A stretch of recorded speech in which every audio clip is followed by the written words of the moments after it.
When Genshin Impact was released, there were 6 elements, and that remained true for the first 2 years of the game's lifespan. The elements have all had interesting interactions with each other, and all was well, but everything changed when the Dendro Nation got introduced. The introduction of Dendro flipped the game on its head, as new meta options appeared and Nahida solidified the fact that Dendro and Hydro are the best elements in the game. Despite Dendro having 0 interactions with half the elements, Anemo, Geo, and Cryo, this is actually not such a bad thing. You can do funny things like burn melt, and Anemo doesn't clear the Dendro aura on enemies. Honestly, if Dendro did react with Anemo, things could have gotten really crazy. For better or worse, I can see why they didn't allow you to swirl Dendro. But Dendro was hinted at the very beginning of the game. With Dendro slimes, and just in general, we knew that Dendro was that grass power for about 2 years. How it was implemented, we had no ideas. When I first heard about Dendro, I thought that it was stupid, to be honest. So you're telling me that when Dendro interacts with Hydro, we are going to spawn a motherfucking dynamite? You see, that's why you don't fully trust leaks, and only leaks. Nonetheless, we knew about Dendro from the beginning, but we also knew about another element. In the opening cutscene of Genshin Impact, what element does the Traveler have? We know that the lights on the Traveler's clothes depend on what element they're resonated with, and the unknown god has stolen that first power. This power, that white power. What is this white substance emitting from the Traveler in the very beginning? Is it something coming from deep within them? It can be speculated that it's imaginary if we borrow the logic from Genshin's sibling games, Honkai Impact. But either way, we can refer to it as light, or what I like to call celestial. During the cutscene where the Traveler finally reunites with their sibling, we also see that the sibling has the same aura, the same element. Now, Celestia is a continent located at the top of the world. We can see it in the game as of now, but we can't reach it. At least, we can't reach it by normal means. So, what's at the bottom of the world? The void enigmas at the bottom of the world. Or, the abyss. If you're enjoying this content so far, please leave a like. It really helps grow the channel, and consider subscribing. Now, this brings up the question. Where there exists light, there exists dark. So if there's a light element, then there has to be a dark element. If there's the celestial, then there has to be the abyssal. We see that Dainsleif has affinity with this dark element as he gravity chokes the Abyss Herald, but the sibling also uses the same element to break up this fight. We know that this Traveler can already mix elements lore-wise. Evidence is shown in the fight with Child, so it would make sense that our sibling is able to use both celestial and abyssal powers. Now, it can be theorized that Dainsleif will be a playable character in the future, in Act 7 of khaenri'ah if we look at the preview for Genshin.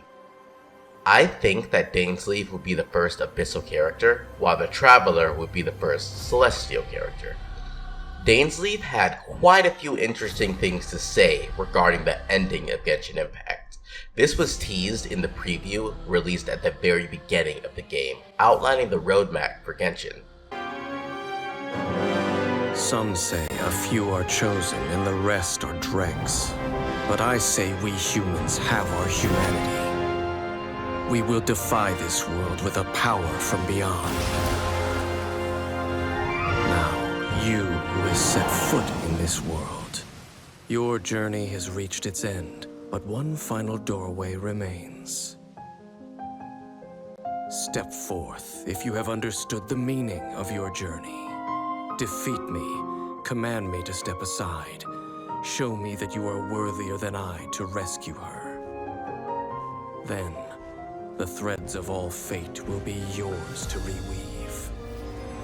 We know that we will need to defeat him in order to rescue Lumine and change the outcome of the world. We will need our original powers for that. How else can we stand up to our sibling?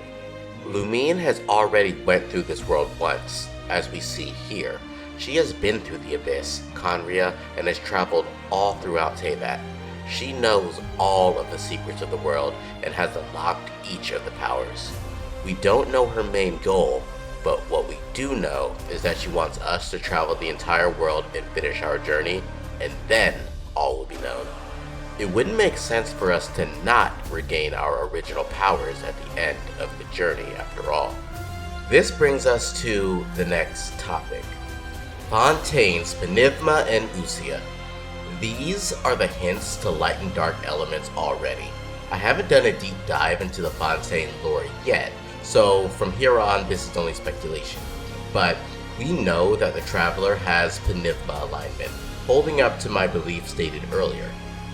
These may be the breadcrumbs for the celestial and abyssal elements. My only hints as to the reason why these elements exist in Fontaine is the primordial seawater, which is ancient stuff. I'm sure that we will get more information about this in the 4.2 update, but we know that this is elemental water. Maybe it has links to the ocean or the abyss. I can't really speculate much on this because I just don't know, but we will know in due time. Really, we just know that Child interacts with the whale, which is from the abyss, and who knows from there. How can the two new elements, like celestial and abyssal, interact with the game? Well, if we go by the standard tropes of light and darkness, maybe light enhances the aura that they interact with, and darkness debuffs the element that's on the enemy. It could be as simple as that, but I would like for things to be a bit more interesting. Maybe, instead, the entire element gets infused with celestial and abyssal aura and will produce new profounding effects, like a pyro abyssal aura or a hydro celestial aura. You see, another thing that we know that exists in the game is level 100 characters. The coding in the game already exists for Ascension 7 and the level 100 characters. Maybe in 3 to 4 years, we will see major leaps and bounds for the development of this feature. Only time will tell. The more I look back at the preview for Genshin, the more I see how the lore may develop in Genshin Impact, and it's good to know that there are still many things to look out for. As for me, this channel is literally named Void Enigma, so of course, I'm all for the abyssal element. I'm very excited for what's in store for this game. Too bad it's going to take us so much time in order to see what they really will unveil when khaenri'ah is released in Act 7. If you made it this far, you may as well just leave a like on this video and subscribe for future content like this. Thank you so much for watching this video all the way through. Until next time, Enigma out.